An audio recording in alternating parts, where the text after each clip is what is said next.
The Memphis Grizzlies were a team that just had terrible injury luck last year. Guys like Ja Morant, Brandon Clark, Marcus Smart, Desmond Bane, four guys who were supposed to be really big contributors on this team missed significant time. With all those injuries, there was realistically no way Memphis was going to make the playoffs. But even though that was the case, they actually still had some positive things to take away. With so many key players being out, guys like Gigi Jackson, Vince Williams, and Scotty Pippen Jr. were really able to just show out and really show what they were capable of in an advanced role. And they wouldn't have gotten those opportunities if the Grizzlies were fully healthy and they were competing for the playoffs, trying to make a deep playoff run. Gigi Jackson was the youngest player in the league last year, and he ranked 4th amongst rookies in points per game, just behind Wemby, Brandon Miller, and Chet Holmgren. Sure, there were times where he was inefficient. As I mentioned, the Grizzlies were just riddled with so many injuries, so a guy like Gigi had so many opportunities. There were times where, yeah, maybe he was taking shots that weren't the best, but in the midst of doing that, he showed what kind of potential he has as a scorer. And I think a good sign is that when he was first getting minutes in January, he was getting about 19-20 minutes a game. He was really efficient. He was averaging 10 points per game, but he was doing so on 50% from the field and 46% from three. So that just shows that, yeah, when he's not asked to do as much, when he can rely on other players to maybe set him up at times, he can be really efficient and he can score within the flow of the offense. Playing next to guys like Ja Morant and Desmond Bane, he's not going to have as many opportunities, but the fact that he showed that he can be efficient in a reduced role just makes me excited about his fit with those guys. And even though he was a pretty inefficient scorer down the stretch of the season, the fact that he was able to show so much scoring potential at such a young age just makes me excited about his future. He's shown that yes, he can score within the flow of the offense, he can score and be efficient playing next to good players, but he's also showing you that maybe there's this whole other level that he can tap into. He did have his struggles as a rookie on defense, but he showed potential on that end. He showed versatility, and that's really key because the Grizzlies' identity has really been about their defense over the past few seasons. This is a team who, when they were finishing top 2 in the West, was doing so in large part because of the fact that they had really elite defenses.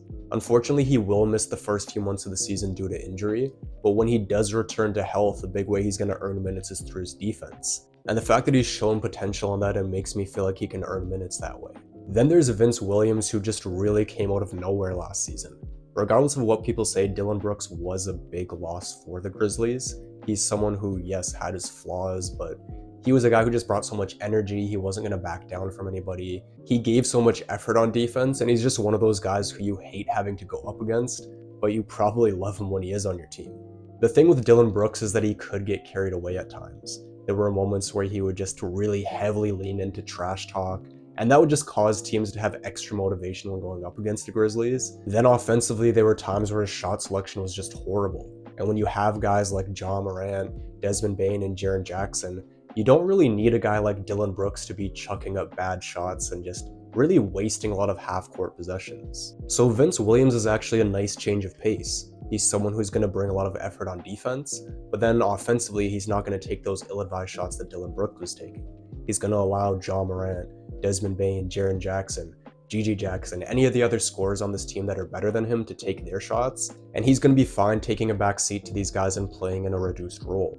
He's a guy who only averaged 7 shots per game last year, 4 of those were threes, and he shot just under 38% from 3. Then the last young guy who really took advantage of his opportunity was Scotty Pippen Jr. This is someone who is actually getting starts at the end of the season, and he just showed a really good all-around skill set. He was someone who was really active on defense, was getting a lot of steals, and then offensively he was playing very fearless. He was attacking the basket, creating shots for himself and for others. And if the Grizzlies end up starting Marcus Smart next to Ja Morant, which they'll probably do, that backup point guard spot is going to be vacant and Scottie Pippen could actually get some solid minutes. I think the Grizzlies starting lineup will be Ja Morant, Marcus Smart, Desmond Bane, Jaren Jackson, and Zach Edey, which means off the bench you'll have players like Scottie Pippen, you'll have Luke Kennard, Gigi Jackson, Vince Williams, Brandon Clark, Santi Aldama. That's already a deep team, and even though Gigi Jackson is going to miss the first few months of the year, you have guys like John Conchar and Jake LaRavia who should be able to step up. So I did mention that I think Zach Edey will be the starting center for this team. There were a lot of people who weren't too high on Zach Edey coming into the draft. He was maybe the most polarizing prospect in this draft, but I just think that Memphis is such a great opportunity for him. Even though the Grizzlies struggled last year, they still finished 12th in defensive rating. And that's with a guy like Marcus Smart, who won Defensive Player of the Year recently, only playing 20 games. So with both Jaren Jackson and Marcus Smart being healthy, they should be able to bolster an elite defense for Memphis, and I think that's just going to help out Zach Edey early on. There are concerns about his lateral quickness and his ability to defend in the pick and roll, but Zach Edey is someone who's been criticized throughout his entire college career, and he's someone who's really just had a chip on his shoulder. I think he also has the awareness to realize that his role in the NBA is going to be much different than it was in college. In college, he was Purdue's go-to scoring option. He was basically getting touches every single possession. He was getting lots of post-ups, just so many shot attempts, and that's not going to be the case in the NBA. He'll still get some post-up touches if he has a mismatch or maybe the opposing big is in foul trouble, but for the most part, he's going to be asked to set screens for Ja, play in the pick and roll, and I like the fact that they've been working out together this offseason and just trying to build some sort of chemistry. If Zach Edey can just become a really effective screen setter, a good rim roller, and then someone who's going to create second chance opportunities for Memphis, that's all they really want from him because they have offensive talent elsewhere. They're not expecting him to play that same role that he did at Purdue. They're just expecting him to do all the little things and kind of play a similar role to what Steven Adams did for the team. Then on defense, he'll just be able to alter shots at the rim. And with him playing next to Jaren Jackson is going to be able to roam a lot more on defense, provide more help and block shots at the rim that way. And also by having Zach Edey out there on the floor, Jaren Jackson won't be Memphis's best rebounder. That's an area where he's really struggled throughout his career. And that was one of Memphis's biggest weaknesses last year. Even though they were a good defensive team, they struggled to close out a lot of possessions. They ranked 27th in defensive rebounds. And so even if you are a good defensive team, you're putting a lot of pressure on the opponents. Maybe you force them into a bad shot, but then if they just get an offensive rebound and a putback, it kind of just erases all the defense you were playing for the first 24 seconds of that possession. So I clearly think that Zach Edey will be able to help this team in some ways. The big thing is just how can he defend on the perimeter? Can he really defend in the pick and roll, or is he just going to be a really big mismatch there? He did look pretty good in those areas in the summer league, but obviously that's summer league and he didn't even really play that much, so we don't have a huge sample size with him there. As I said, he's a guy who's been doubted throughout his whole basketball career, so I think that he will put in the work to improve in that area. I just do think that he will struggle a bit early on, and there's definitely going to be a bit of a learning curve. So even though as a rookie, I think that Zach Edey can help with defensive rebounding, screen setting to free up his teammates for open shots.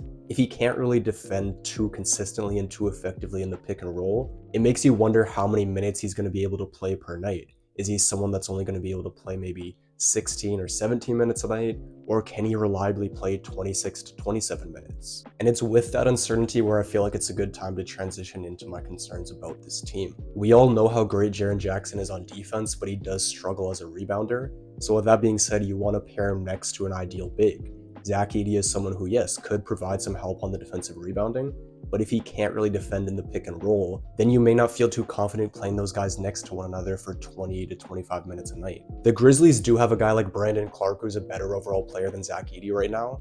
He's shown chemistry with Ja Morant, with Jaren Jackson. The thing is that he is still 6'8", and with the Grizzlies already having struggles on the defensive boards, playing Jaren Jackson next to an undersized big in Brandon Clark may not be the best recipe to fix that. On top of that, both Brandon Clark and Zach Edey are non-threats from the perimeter.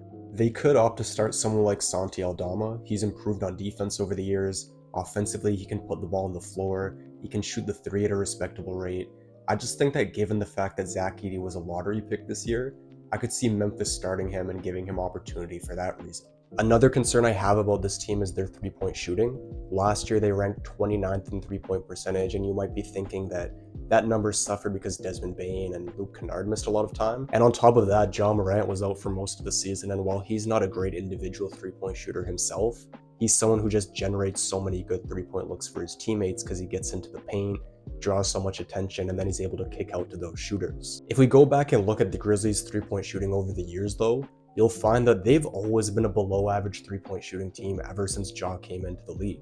So sure, I don't think that they're going to rank 29th in three-point percentage this upcoming year, but I don't think that they're going to be a super reliable outside shooting team either. If we look up and down the roster, guys like Marcus Smart and Jaren Jackson have always been inconsistent three-point shooters. I mentioned that Zach Edey and Brandon Clark are non-threats from outside. Then you have guys like Gii Jackson, Vince Williams, Santi Aldama, who are capable of knocking down threes, but they're not necessarily guys that are striking so much fear into the defense. The only guys that I would consider major threats from the three-point line are Desmond Bane and Luke Kennard, and that is kind of concerning. I hate to talk about it, but injuries are also a fear I have with this team. I did mention that this team has depth, so yes, while injuries are going to happen throughout the year, I think Memphis will be able to cover for the most part. The big concern I have though is with Ja Morant's health. This is a guy who's obviously extremely talented, but he has had some injury problems throughout his career. And in years past, Memphis had a guy like Tyus Jones who could fill in when Ja was injured, run the offense well, and the team wouldn't really suffer too much. Sure, Scotty Pippen Jr. showed a lot of potential at the end of last season, but if Ja Morant is out for 6 weeks with an injury, I don't know how confident I feel in a young guard to just step in and fill into that role, especially when you're in a really deep Western Conference where you're going to be going up against competitive teams on most nights. You could argue that Memphis still has guys like Marcus Smart, Desmond Bane, and Gii Jackson who could carry the offensive load, but even when this team was healthy last year with the exception of Ja, they could never really find any rhythm offensively. Even with these concerns, I have Memphis finishing 5th in the West this year. I think that with Gii Jackson and Marcus Smart back healthy, this will be a very, very good defensive team. They could be a top 5 defense this year, and then on offense, just having a healthy Ja Morant will at least make you respectable on that end. I do have some concerns about their three-point shooting as I touched on, and then I have concerns about how they're going to play with Ja off the floor. But if they could rank 12th or 13th in the league in offense, and you have a top 5 defense, that's a recipe for a winning team and a team that can compete in a tough Western Conference. Ideally, the Grizzlies would also like to have a big like Steven Adams to pair next to Gii Jackson, but I do think that between Zach Edey, Brandon Clark, Santi Aldama, Jake LaRavia, those guys may have each of their flaws in their pairing next to Gii Jackson, but I do think that those guys can get the job done by committee, and who knows, maybe Zach Edey has a great rookie season, and you just have that perfect pairing between him and Gii Jackson right there. I think it's easy to forget that Memphis is still a very young team. Ja Morant and Gii Jackson just turned 25 years old, Desmond Bane is still only 26, and then you have guys like Zach Edey, Vince Williams, Scotty Pippen Jr., Gigi Jackson, 4 young guys who are just getting started in their career and have potential to get even better. So yeah, I have some concerns with this team, and that makes me hesitant to call them contenders right now, but like I said, they're still very young. There's potential for them to get even better, and if they can just fix a few things like adding more three-point shooters, this is a team who could become a threat in the West and be a legit contender within the next few years. Anyways, that's going to be all for today's video. Make sure to leave a like, subscribe, and leave your thoughts down in the comments section below. With all of that being said, I'm out, and I'll see you in the next video.